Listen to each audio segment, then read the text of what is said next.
ตอนแรงน่าจะคิวยาวกว่านี้เนาะขนาดอันนี้ตอนเศร้าอันนี้ก็คือการเรียกคิวต่อมานะ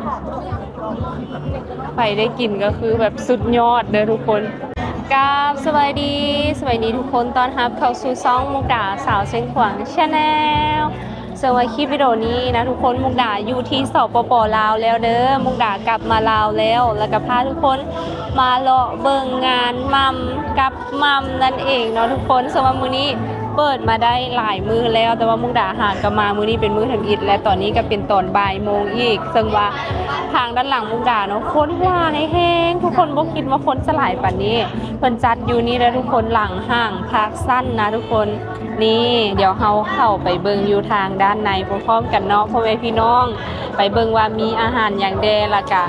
คนหลายเพราะป่านใดเนาะตอนนี้ตอนบ่ายโมงได้หั่นนะคนยังหลายป่านนี้ทุกคนบ่คิดว่า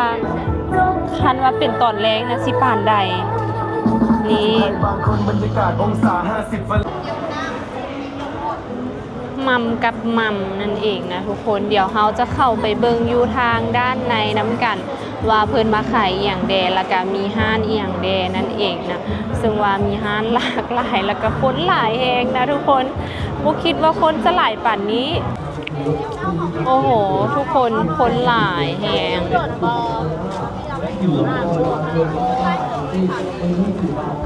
โบคิดว่าคนสิหลายป่านนี้นะทุกคนขนาดตอนบ่ายโมงเด้อตัวนี้อันนี้เป็นตอนบ่ายโมงเด้อทุกคน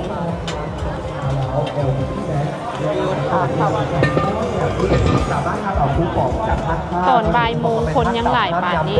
ห้านต่ำหรือบางห้านยำเฮาบางห้านน้องก็จะเข้าห่วมกิจกรรมกับตึกซี่หอมแห้งทุกคนมีทั้งมึกอันนี้ก็คือมึกแห้งนะทุกคนป้ามีหลากหลายอันแห้งบอกว่าจะเป็นพวกขนมเนาะกาละแมก็มีนะทุกคนอันนี้ก็คือห้านกาละแมนั่นเองเป็นตาแซ่บที่สุดเลยนะฮ้อนขนาดฮ้อนเนาะคนยังหลายไป1เลมอนเนดนี่คนต่อคิวมาเบิ่งคนต่อคิวกันก็คือทอดมันเนาะมัมกับมัมอันนี้ต่อคิวแบบยาวเลยนะทุกคนอันนี้ก็คือการเรียนคิวนะป้าทุกคนอยู่ฝากทางนี้บอกได้เลยว่าการเรียนคิวอ้อมหอบต้องได้แบบใส่สายตัวนี้นะของห้านไอ้มัมเนาะห้านไอ้มัมกับมัมนั่นเองเนาะบ่ฮู้ว่าเราจะเจอโตไอ้มัมบ่น่าจะบ่เจอโตนะทุกคนแต่ว่ามาเบิ่งคิวก่อนอันนี้ก็คือคิวในการเรียนคิวเนาะคิวยาวแฮงบ่ฮู้สิได้กินบ่นะทุกคนอันนี้ก็คือการเรียนคิวต่อมานะไปได้กินก็คือแบบสุดยอดเด้อทุกคน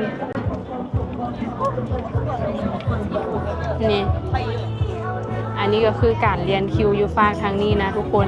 แล้วเขาสิไปเรียนคิวต่อบอเนาะเดี๋ยวตอนแรงน่าจะคิวยาวกว่านี้เนาะขนาดอันนี้ตอนเช้าตอนบ่ายโมงคิวยังยาวป่านนี้ทุกคนมื้อนี้เขาน่าจะบ่ได้พ่อไอ้มัมเนาะซึ่งว่าไอ้มัมมาแต่มื้อเปิดแล้วก็มื้อตัวที่2เนาะแต่ว่ามื้อนี้เขาก็บ่ได้พ่อเพราะว่ามาลุ้นกันว่าสิพ่อบ่เดี๋ยวตอนกลับไปเขากลับเบิ่งป้าหมูทุกคนมีหลายห้านอยู่ใดที่แบบคนแบบโจกันหลายแฮงห้านนี้คือกันนะห้านนี้ก็จะเป็นลุงเงินกาแฟหม้อดินจะเป็นกาแฟหม้อดินนะคะทุกคนอันเนี้ยดูป้าน้ำเฉาก๊วยน้ำสดน้ำผึ้งเฉาก๊วยนะคะอันนี้ก็เป็นบะหมี่คลุกไก่ฉีกนะคะทุกคนคนหลายแฮงบรรยากาศคือแบบ บ่เคยเห็นคนหลายป่านนี้ที่มาเลาะซื้อแบบหลายเนาะอันนี้ก็คือหมูทอดเสียบไม้นะหมูทอดเสียบไม้นะทุกคนมีทั้งห้านลาวห้านไทยรวมกันเนาะแซ่บได้เลยอันนี้คือหมูหยอนะคะทุกคนเขาให้เราซิมด้วยแซ่บแน่นอนเนาะแซ่บแน่นอนจ้ะอันฝากนี่เลยทุกคนจะแซ่บหยอกรถข้าวเหนียวมะม่วงทุกคนดิฉันน่าจะข้าวเหนียวมะม่วงแล้วก็อันนี้ด้วยอันนี้เป็นอย่าง อัน อันนี้จะอันนั้นเนาะทุกคนเนาะข้าวเหนียวมะม่วงกล่องเท่าไหร่อ่ะมัมกับมันเจอ้วนข้าวเหนียวมะม่วงข้าวเหนียวมะม่วงกล่องเท่าไหร่ ชุดหน่อยเจ็ดสิบชุดใหญ่แสนค่ะ ชุดหน่อย70ชุดใหญ่แสนเศร้าเอาชุดหน่อย1 แล้วหน่อยพูดนั่นเข้าคนละ มุกดาสั่งเป็นข้าวเหนียวมะม่วงเนาะทุกคนเพราะว่ามุกดากินข้าวมาแล้วนะจะบริกินอันนี้ยอห้านเพิ่น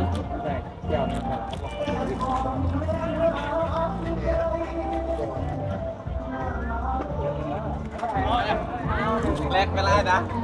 ใส่สตาร์ มุกดาสั่งเป็นข้าวเหนียวมะม่วงเด้อทุกคนเด้อฝากทางนี้ จะเอาเปิดจะเอาเปิด โอนอ่ะเด้อโอน LDB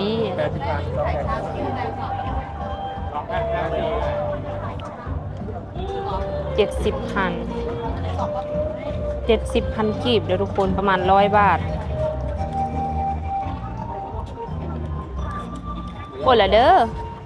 ขอบใจแล้ว เขาบอกว่าขอบใจเด้อทุกคน อันนี้ก็คือแล้วเขาจะไปกินอย่างโตเนาะยังบ่แน่ใจ แล้วคิวยาวอีกมองหนึงก็คือมองนี้นะคิวยาวที่สุดเลยมองนี้ ลุงยาวหอยทอดเนาะอันนี้แบบคนหุ่มหลายแหงลุงยาวหอยทอดแล้วจะให้ทุกคนเบิ่งฟังนี่แล้วก็มีอีหยังลูกชิ้นปลาเยาวราชอันนี้เนาะนี่ก็คือลูกชิ้นปลาเยาวราชเด้อทุกคนป้าจิตตะกินแหง ตามไหมจ๊ะเดี๋ยวมา ตาแซ่บแล้วก็อันนี้อันหนึงเนาะอันนี้ก็คือทีเด็ดป้าทุกคนหอยทอดนะ ไปดี ลุงยาวหอยทอดนะตัวนี้ แซนซีจ้ะ ขนาดตอนบ่ายโมงนะทุกคนป้าคือเฮ็ดหอยทอดแบบ อาหารไทยมีแต่แนวเป็นตาแซ่บเดี๋ยวตอนแรงเฮามาเลาะอีกเนาะอันนี้ก็คือขนมหวานนะคะทุกคนขนมหวานหมดเลยนะแล้วก็อันนี้ก็คือแซลมอนดองหมึกดองรากา อยู่ดมไม่ไปโต้ยคุณ กุ้งดองเนาะบูฮูสิกินอีหยังเลยมันหลายแฮงทุกคนแล้วก็คนก็หลายและเรียนคิวแบบหลายที่สุดเลย ขนาดมาตอนบ่ายโมงมุกดาคิดว่ามาตอนบ่ายโมงแล้วจะบ่หลายป่านนี้นะทุกคนแล้วมาเบิ่งหลายแฮงแล้วก็อันนี้คืออะไร อันนี้คือข้าวเกรียบนะคะทุกคนฝากนี่ก็คือฝากข้าวเกรียบแล้วก็อะไรอ่ะหนึ่งเลมอนเนส1เลมอนเนสนะบรรยากาศอยู่ห้านไอ้มัมก็คือต่อคิวบ่ได้เลยเพราะว่าคนหลายแฮงอยู่ฝากทางนี้ทุกคนอันนี้ก็คือเป็นงานมัมกับมัมเนาะซึ่งว่าเพิ่นจัดขึ้นอยู่ที่สปป.ลาวนะทุกคนนะอยู่สปป.ลาวแล้วก็อยู่ใกล้กับอยู่ห่างภาคสั้นนั่นเองเนาะมุกดาย่างออกมาแล้วย่างออกมาทางนี้แล้วมุกดาได้แต่ข้าวเหนียวมะม่วงเนาะข้าวเหนียวมะม่วงของทางฝั่งไทยเนาะเจ้าเก่าบางบ่อนเพิ่นบอกว่าจังซี่นะทุกคนนะอันนี้ก็คือภาพบรรยากาศที่มุกดาเอามาให้ทุกคนเบิ่งเนาะอาจจะแบบยุ่งๆได้น้อยนึงเพราะว่าคนหลายแฮงและก็แดดขนาดแดดจังป้างคนยังหลายปานนี้ทุกคนไผที่ว่ามาสปป.ลาวหรือว่าไผที่ว่าฮู้ว่าห้านแถวนี้เนาะตัวใดที่ว่าเป็นทีเด็ดคอมเมนต์บอกมุกดาเด้อเดี๋ยวตอนแรกมุกดาสิมาแบอีกเนาะอันนี้ก็คือตอนเช้านะเขาบอกว่าตอนแรงให้คนหลายเรียนคิวแบบหลายแฮงได้ตอนแรงนะของงานมัมกับมัมเนาะของไอ้มัมมื้อนี้บ่ได้พอไอ้มัมซ้ำทุกคน